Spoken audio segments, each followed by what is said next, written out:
But what I want to say is that, yes, of course, this is part of one globalized phenomenon, and it is not, if you look at these writings of these Israelis that I was talking about, they quote, usually without really understanding many French thinkers, so-called post-modernists, and so this is one thing. Now, having said this, I am more familiar with France and Europe than with the United States, unfortunately, or very fortunately. I don't know, this is the case. I cannot really say much more than this. I have a very general impression of what's going on. I read this stuff. If I can make it, if I can support it. Certainly in a certain American campuses at least, the situation is very bad, from our point of view at least, certainly. But I'm not in a position to say much more than this about this. Carlos? No mic? It's coming. Thanks. At the end of the day, every university needs a budget. And there are donors for that. There are the board of trustees who give the money for the university, different universities. This is something that I've been I have risen for many times in different subjects. Many of these donors do not know, those funders of the Tel Aviv University, Haifa University, that their money, which is being given to support the Jewish state, the idea of the Jewish state, is going to subsidize this kind of people. I'm pretty sure that this also happens in the States. That many Jewish donors who really give a lot of money to support the universities. Now, can there be any, and maybe even Manfred for you, can be any voice to start speaking about these things to them, to tell them what's going on, to tell them, specifically them, because no money, no teachers. First of all, I think that everybody who gives money should know where his money goes to. However, if there is one thing we shouldn't do, is to use this kind of leverage to shut the mouths of these people. This is exactly what they are looking for. And it's absolutely counterproductive. We are not in this way, not by legislation. There are a few countries in which there are laws against Holocaust denial. I think it is probably more damaging than useful. And the one thing that these people want is that they could come outside and say, look, they shut my mouth here in Israel. They're in Israel and they can go wherever they want. Even Pape probably is going away. What's her name? Tanya Reinhardt. She's dead now. Okay, but I never wished her to die. But what I want to say is that for someone, well, she was a first-rate linguist anyway. But there's no doubt in my mind, and I know a few facts about this, that her role in Israeli politics only helped her to open more doors, and she came out, I know she did, telling everybody that she was sacked, she was from Tel Aviv University, and this is the last thing we should do. But of course, people should know what they're giving money to. And as I said,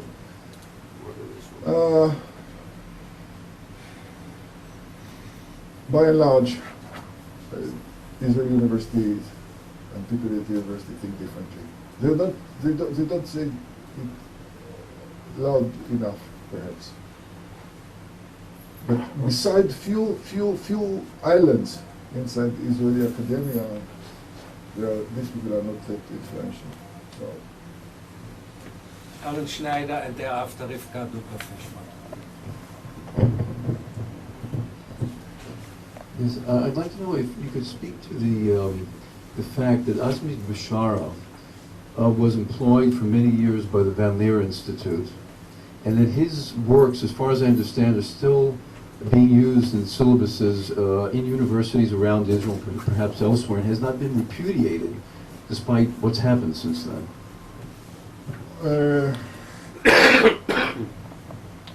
I talk about Azmi Bashar in my book. I speak about him. I speak about him because, to my mind, and I had the personal opportunity to see him, to talk to him, to participate in discussions with him. Azmi Bashar, before, now it doesn't interest him anymore, but he was a time where he presented himself as the only, never was the only one, but so he said, Arab intellectual who does not deny Holocaust. And I try to show that this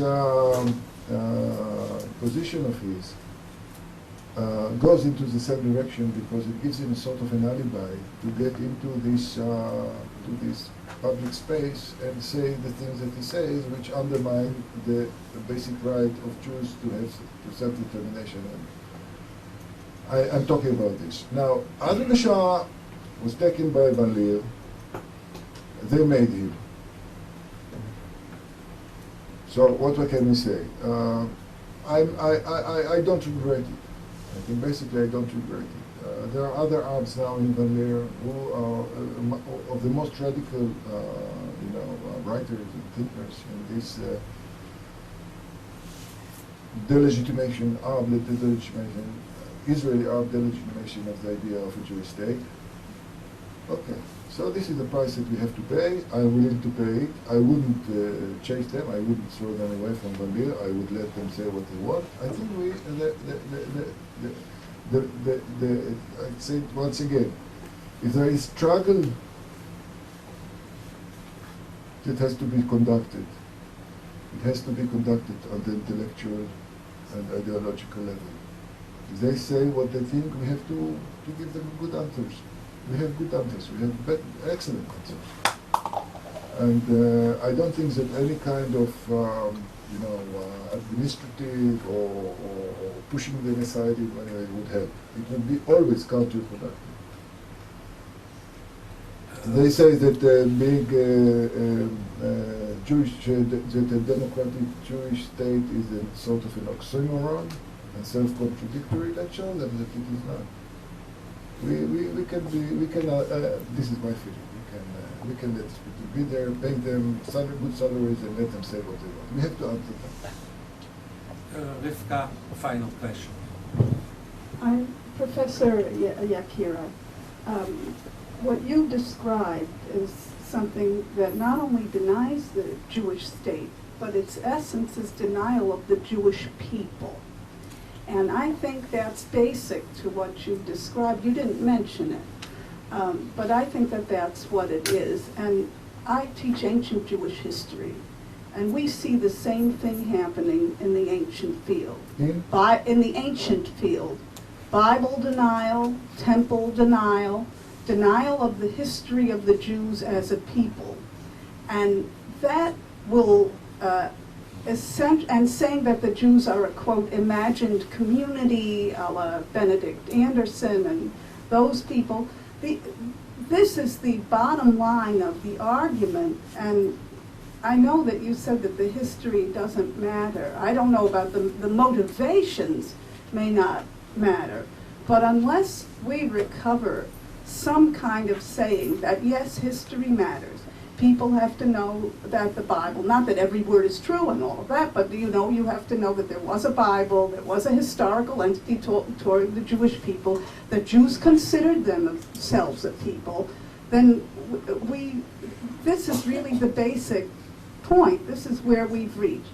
And I know that in the study of the ancient world, there are people who elevate Jewish powerlessness, who say that, the Hanukkah story never occurred, who deny that other things never occurred, and they speak with such certainty, and they populate a lot of the departments, and they're as crazy a theory, and people who don't know Greek, and people write these things anyway, And we have this kind of phenomenon. And I think that's, that the fact that people have neglected that question of Jewish peoplehood means that are the people who, how do these people reconcile the fact that there is a Jewish people, other peoples have states, and that we have roots here? Are they so déracinés that they don't see this? And is that, or do they elevate Jewish rootlessness and powerlessness, diaspora, as opposed to a statehood or sovereignty, just as the scholars of the ancient world do? I agree to every word you said, and they do it in all different ways. The Holocaust denial that I was talking about, this coming from this obsession with Israel, is one of the ways in which they do exactly what you described. Another way is use this kind of jargon outside of context of nations being emergent communities, and they use it in order to say, and I quote pronunciation to this effect from Israeli writers who saying, you know, the Jewish past, you know, is some kind invented, and there is no real. Adi Ophir, for instance, in a very complicated, pseudo-sophisticated way, says that the Jews, like but you, by the way, do not exist anymore after the Holocaust, and this is the whole thing. You know, you're right. My point, and I say it in the book more or less, is the following. First of all, history is very important. What I said, I didn't mean to say that history is not important. It's very important. And by the way, I have a few things to say about this when I analyze the discussion between Scholl and Hannah Arendt in the book. Anyway, what I'm saying in the book, and this is more or less what the whole thing leads to, is that this obsession with Israel comes from the fact that Israel has become the basic, if not only, concrete realization of Jewish identity. And this is perhaps what also sort of a partial answer to the first question, is what is at the bottom of this obsession with Israel. There are no Jews in Europe anymore, so almost. So no point. Anyway, I agree to what you said. Well, thank you, Professor Yakira.